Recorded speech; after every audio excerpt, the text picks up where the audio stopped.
And we're live. And here we are once again, my people. To everyone out there watching around the world, anyone that can listen to us out there everywhere. The boys are back in town. Marcus, Matt, Kenny, Casanova, and Michael the Con Man as we bring you prime time. Oops, welcome back, fellas. We are back in right perfect timing. Yes, sir. Yes, sir.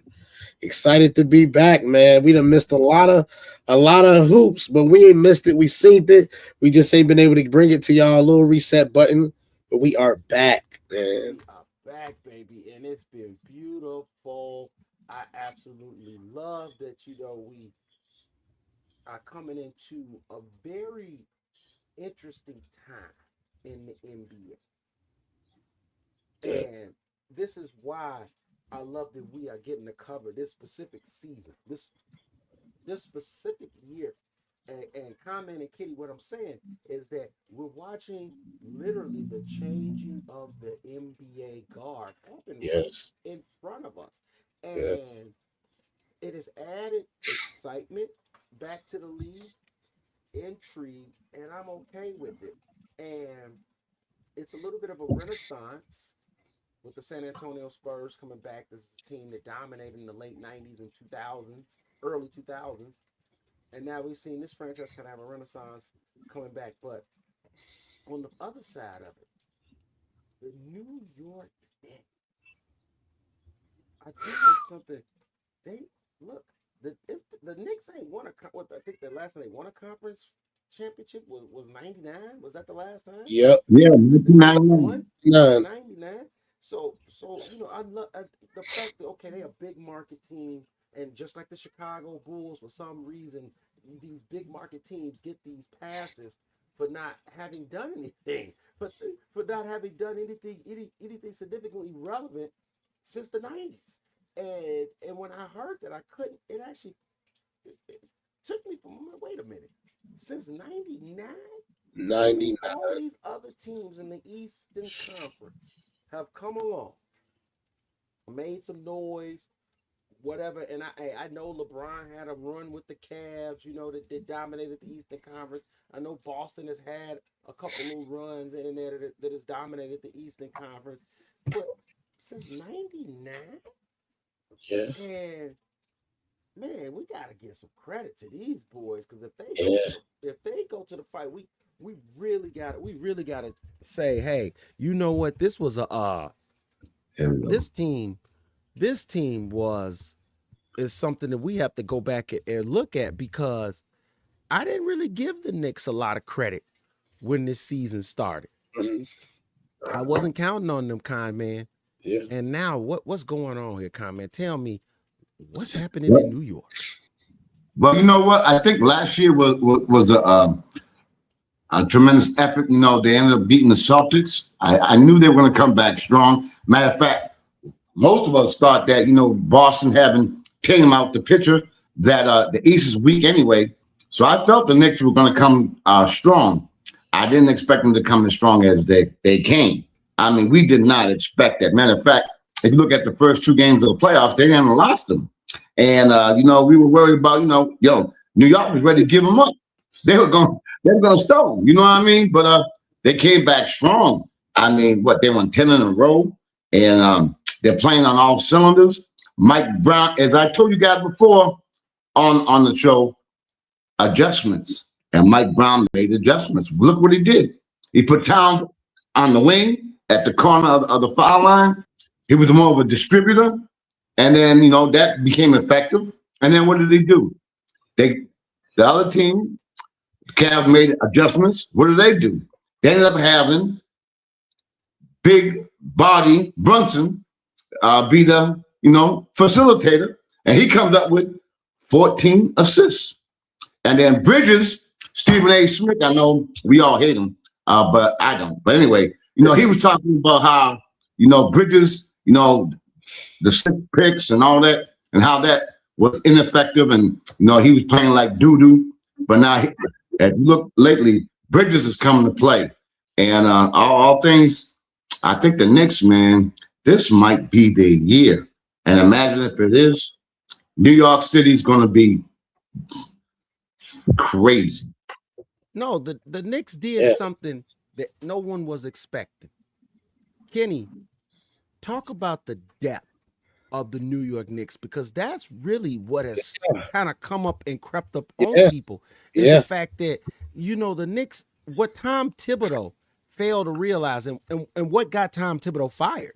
yeah, Honestly, I'm gonna be real with you. What got Tom Thibodeau fired was not understanding that, yeah, you could, in the playoffs, you do want a tight roster.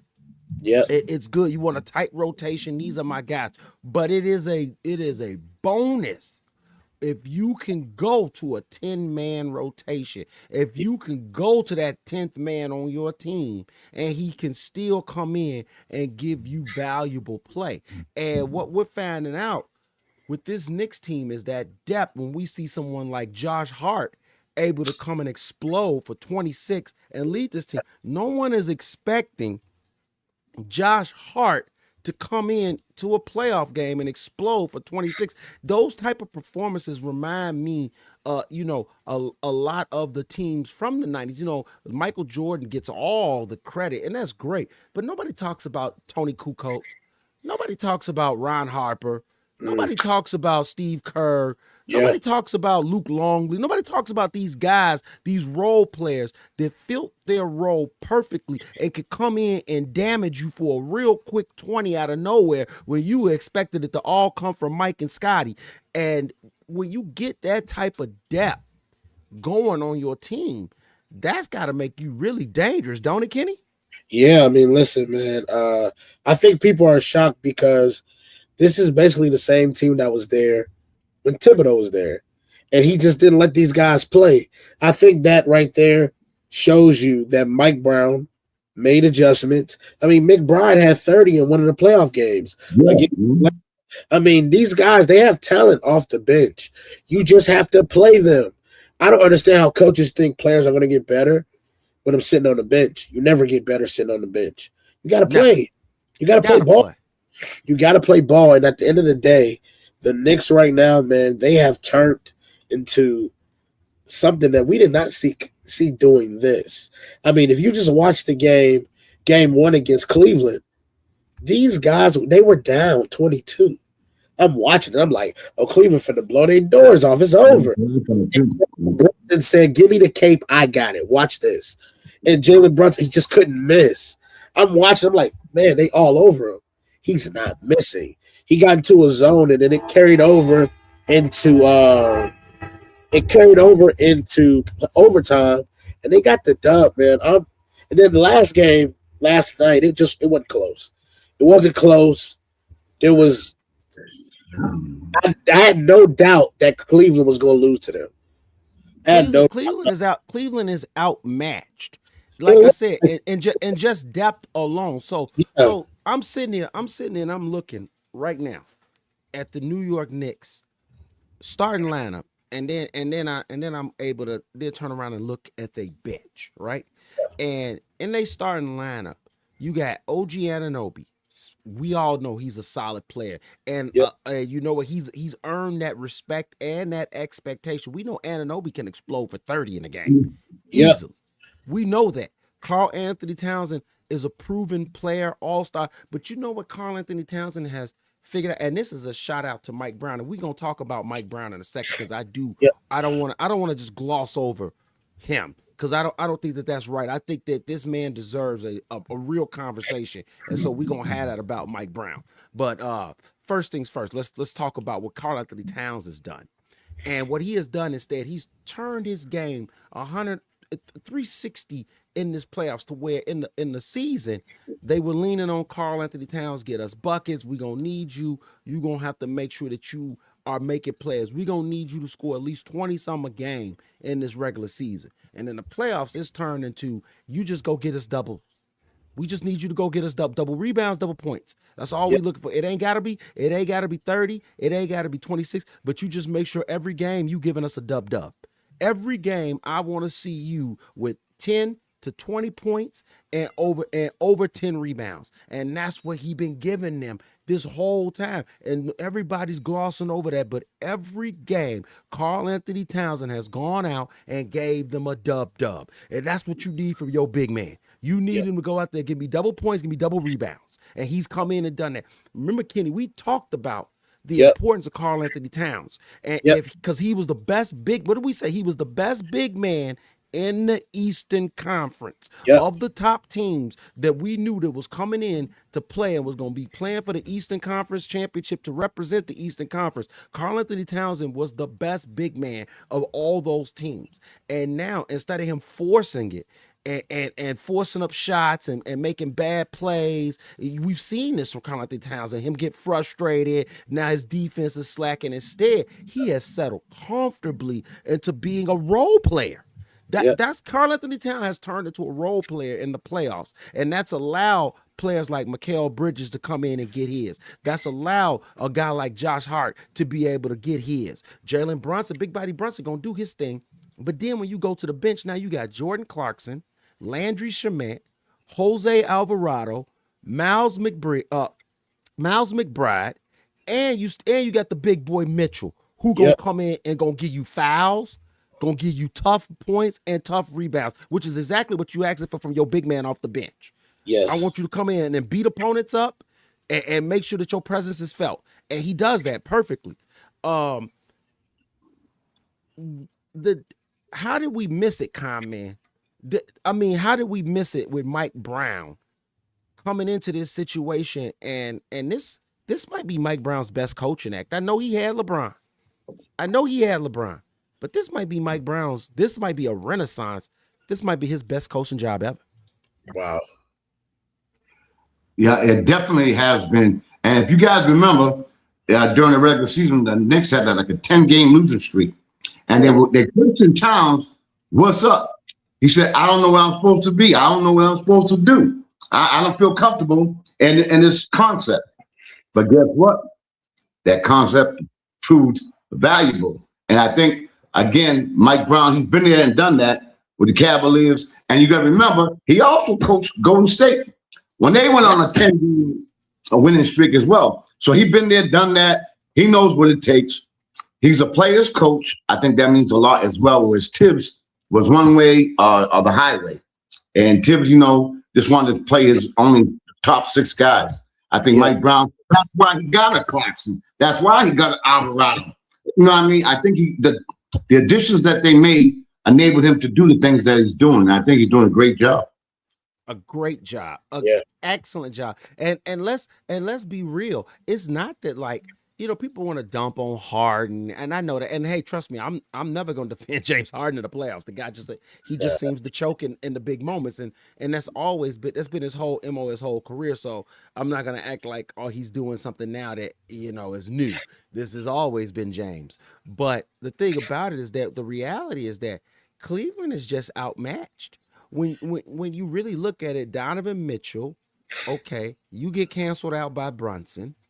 Harden can be matched with take your choice, OG, Hart, or Mikal Bridges at any night. And then now after that, now you Evan Mobley, who just, let's be real. I think the Cavs expected a lot more from him, and he just hasn't been able to deliver. What did I say? The most important thing that Karl Anthony Towns is doing right now is delivering doubles. Yep. Evan Mobley don't do that. He's not delivering no dubs for you.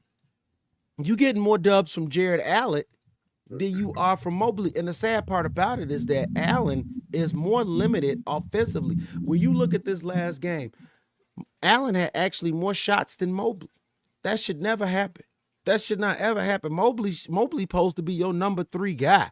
Mobley should have the third most shots on in a game on your team.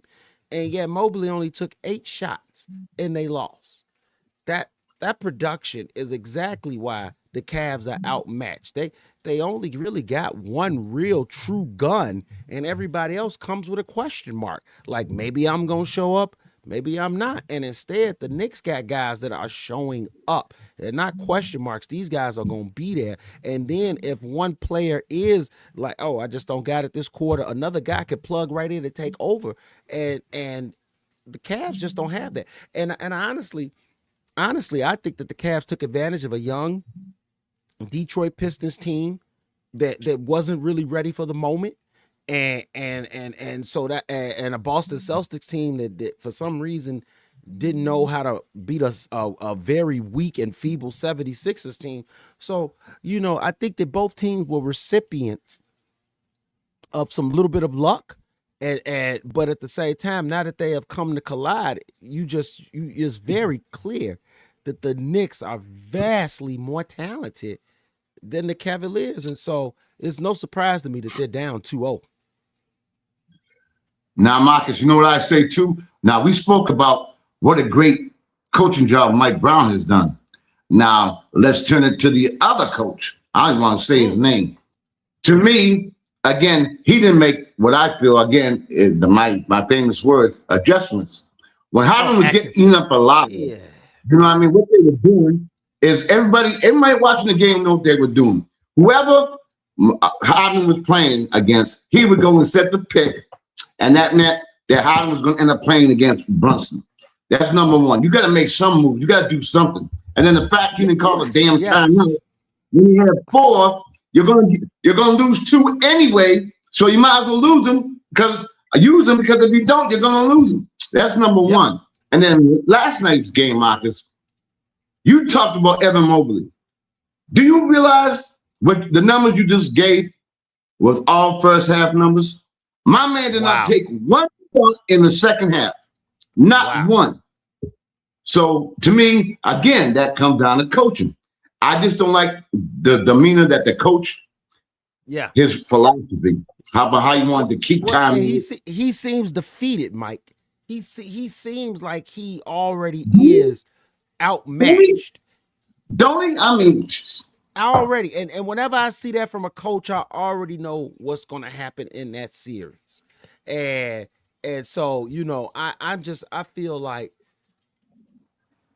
the Knicks got them all the way around from roster to coaching, and the Cavs are out of their depth, and I think that obviously these games have got to get played, so we got to still let it get played out. But I think the Knicks are gonna cruise into the finals. I really do.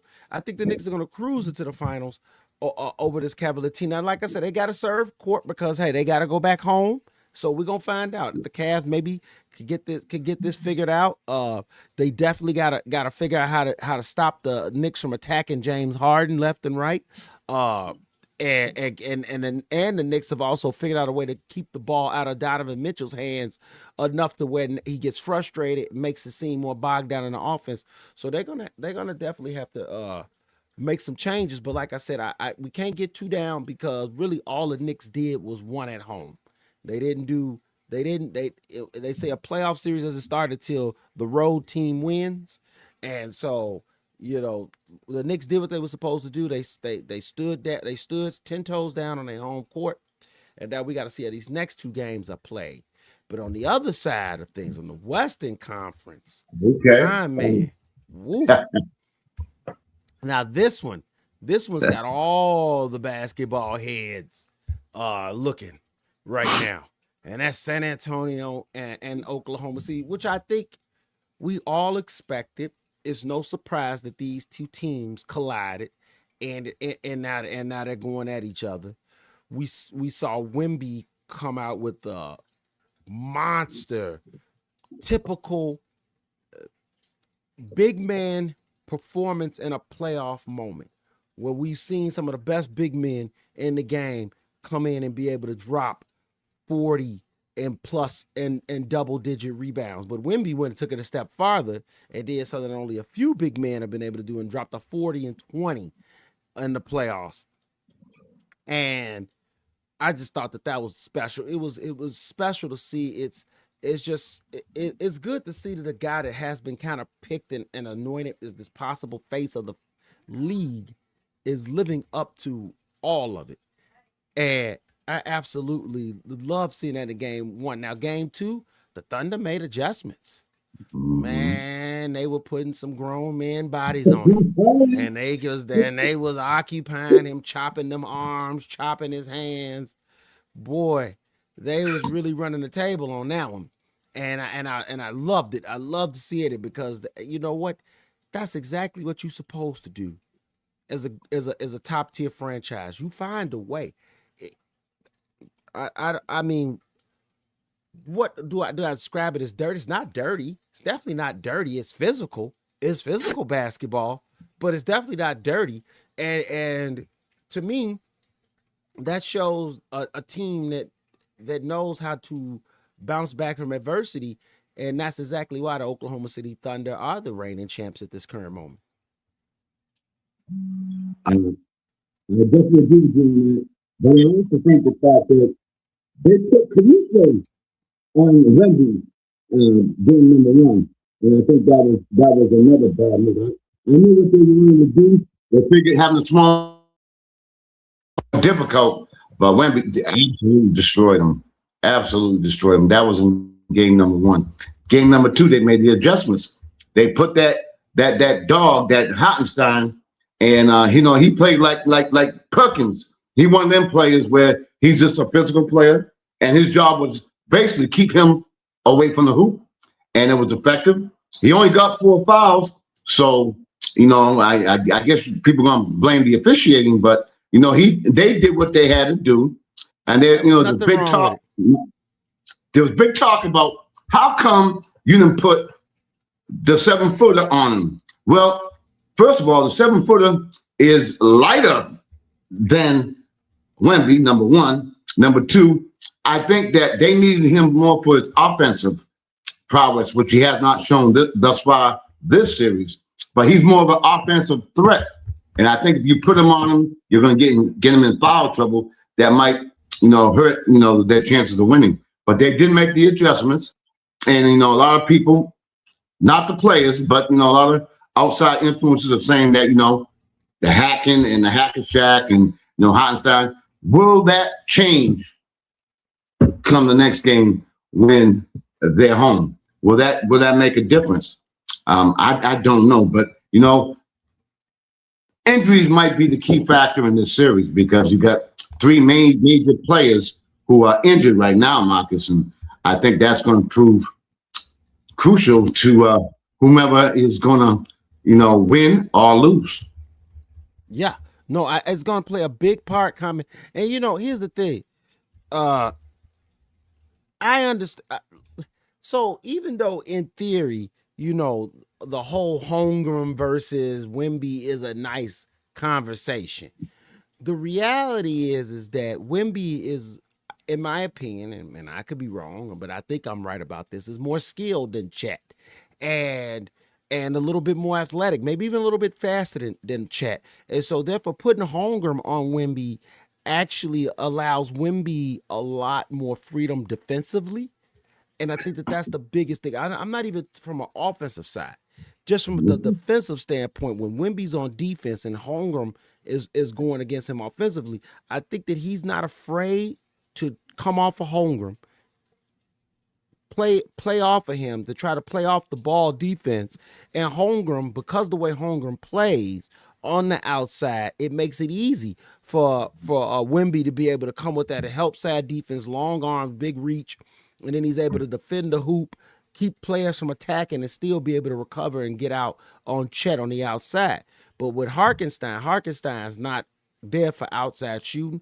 Harkenstein's not there for anything other than offensive rebounds and putting his body on Wimby. So when Wimby's on the defensive side of the basketball, now when he's trying to get ready to run and do that help side defense, he's got a guy that's holding his arms, holding his hands. He's got to break and fight free of this dude just to be able to try to go and help on defense. So it's a huge difference from a guy that's standing on the outside waiting for the ball to be kicked out to him that Wemby can go run up off of, as opposed to a dude that when somebody's driving or going to the bucket, Wemby's got to try to fight through this guy to try to get to the ball, to try to get to the ball carrier. It's a bigger difference. Wemby is still young. He's still frail. He's probably never gonna be a big muscular dude. That's not his body frame. He's always gonna be a thin, slender sized guy. And And so therefore that is always gonna be the blueprint against him, is that beat him up on when he's on defense. On offense, you who can stop him, right? He's got handles. He's the tallest man out there, so if he gets it in the post, you're pretty much done. The only way you could really combat him is to beat him up when he's on defense. See, everybody thinks you're supposed to beat him up on all. That's gonna get you fouls. That's gonna get you fouls. You're not gonna get a foul when he's on the defensive side of the ball and you're the offensive guy, and you just every now and then let me grab your arm. Every now and then let me grab your wrist. Every now and then I'm holding another hand. You got to study snatch your arms away from me to try to be effective defensively. So now when you get on the offensive side, you've been fighting me so hard on the when playing defense. When you do get the ball on offense, I done wore you down just a little bit. It I done wore sure you down did. just a little bit more. And now I'm gonna be physical with you on the offensive side of the when you got the ball on offense. Now I'm gonna add a little more physicality to you. So now I'm chipping away at you on both sides of the court, wearing Yeah. you down. And that's what I thought was the more than the biggest difference in the last game with Wemby, is that he was without, if you notice, he took way more outside shots in the second game than the first game, because you know why? Because the fatigue. You the playing inside game, your motor got to be running. When you shooting jumpers, that tells me that you're trying to get your legs back, that you're tired, that you're hoping that you can get hot from the outside, and that can get defenses to sag, that can get defense to play up, so that you could be able to try to get past them. Right, But right. when they And I when think they you're when they gonna didn't take wore that on pieces you, too. 100% correct. So we just saw a great adjustment by the Thunder, and Yeah. I hats off to that team, and that's what makes the Thunder as tough as they are. And I'm gonna be real with you, that whatever happens out of this series, I think both teams might just end up beating each other up to the point that, and I do believe the Knicks are coming out the Eastern Conference. The Knicks are gonna be facing whatever team they face is gonna be a very beleaguered and beat up and tired squad. Absolutely. Absolutely. It's going to take its toll. And then again, with the injuries as well, I think this is like ready ready for the Knicks to get the chip. I think things are working in alignment. You know what I mean? These two It's teams are going to it, beat each other up, and it might go seven. And let's just say the Knicks go five. That gives them more time to rest, get ready. Although the Western Conference will have the home court advantage, but I mean, yeah, this is a rock'em sock'em, and that's the way it's going to be, especially now. But the thing is about yeah. Hogan, he's only averaging about 10 points a game. He got to give more than that. And I don't know if because Williams coming back and he wanted to be like, the third fiddle. But I think tomorrow, when the next game, when what happens is he's going to Tonight, be more. tonight, Yes, tonight. They're going tonight. so many games on every night now. I love it now. But he's going to be more effective on the offensive end, and I think he's going to be counting on to do more offensively. I think he's going to have a big game tonight as well. Yeah, no, I definitely think that, the like I said, the Thunder definitely have the advantage, especially with De'Aaron Fox and a high ankle sprain. I think he's going to try to come back tonight, but his effectiveness is going to be limited, and that's unfortunate, because I do always want to see teams bring their best, but health is a big part of this, and so you cannot hold shade or take marks away from a guy or a team when a guy suffers an injury, because you know what, a lot of teams deal with it, and the real champions find a way. Real champions find a way, and so I'm not going to make no excuses for the Spurs. They got to find a way to fight through it and be able to come out on top. So yeah, we got tonight.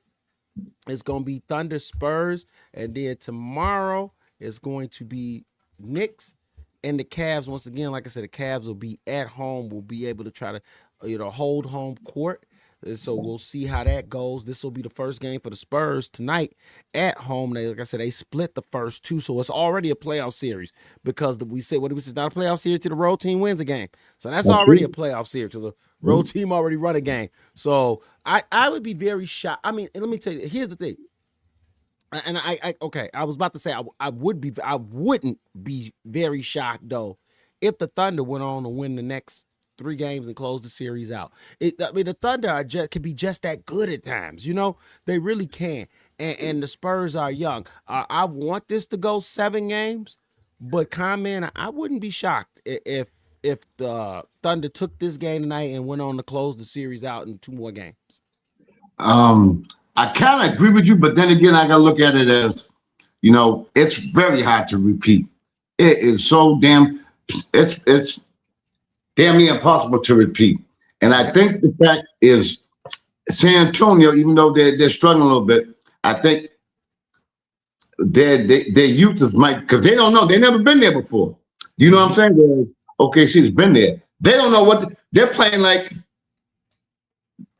they don't know what's going on. And I think that could be a positive factor for them as well. And I think the key in tonight's game will be the fact Castle cannot make game one, what was it, 11 turnovers. Game two, 9 turnovers. That's Yeah. going to come to a halt. Yep. Somehow, some way, they're going to have better ball control. And, I think that, they got Vassell. They got a good, I think, Marcus, I think I'm going to go with San Antonio. I just think because of the Mm. fact of having to repeat and then JW being out, I think that's going to be a major factor. I really do. I think San Antonio. I'm rolling with San Antonio. I really. I gotta At the respect that beginning, though. I gotta at respect the, that yeah, at the because beginning, San Antonio. I was doing OKC, but then I realized how hard it is to repeat, and Yes. I just think that again, San Antonio they don't even know what they're doing right now. I think by that reason, they're just going to go out there and play, and I think Yep. that the pressure's on OKC. They got the reigning It is. MVP. You know what I'm saying? They've been there. They're the defending champs. I'm letting you know, a lot of pressure, my man, with JW out. I think that's going to be a major factor. But I think I'm going to go with San Antonio. Yeah, no, I gotta respect that, man. Like I said, it's hard. Like I said, I wanted to go 7, and if it goes 7, it's anybody's game. I mean, but at the same time, just like I said, just knowing the pedigree of this Oklahoma City Thunder's team, and seeing that blueprint that they've kind of worked out against Wemby in the second game, it's gonna be really hard for San Antonio to compete with that blueprint that they have figured out now on Wemby. And so I want to see the young guns because I love seeing new blood. I really do. I love seeing new blood, and it is hard to repeat. But I can't go against Shea. I can't go against SGA, man. Just no, I can't go against 2-time repeating MVP. I'm going right now. I say the Thunder gonna take it, but like I said, we're gonna see it get played out. Uh, we're gonna see it get played out tonight, and then like we got on Saturday, they're gonna run it back with the Knicks and Cavs, and so we're gonna be glued and locked in. We're definitely gonna be coming back to you guys next week. We had to kick things off. Me and Conman holding it down. Our brother Kenny Casanova had to step away, so we just held this episode down. But he gonna be back next week, feeling better than ever, and we're gonna have him join the team to give you guys nothing but the primetime hoops breaks down of these others last week in sports. Comment, I want to thank you, brother, for coming back. It was good to be back in the house again, and we're gonna do this every week. And we got WNBA, so guys, don't think, oh, when the season in, all this primetime hoops. No, no, no. We're gonna be still talking hoops. We talking hoops all Yeah, year long. absolutely. All year long. So make sure y'all stay locked in, tune in, make sure you're going on Casanova's channel, sign and subscribe, check us out, show us love. But Primetime Hoops is back in the building every Friday, 4 p.m. Eastern time, 5 p.m. Central, 3 p.m. Central time. And out there on the West Coast, we got a 1 p.m. start time. So make sure you guys stay locked in on every Friday, Primetime Hoops, right here with your boys, Michael Kahn, man, Marcus, Mac, and Kenny Casanova. We'll holler at y'all next week. Have a good one. Be safe.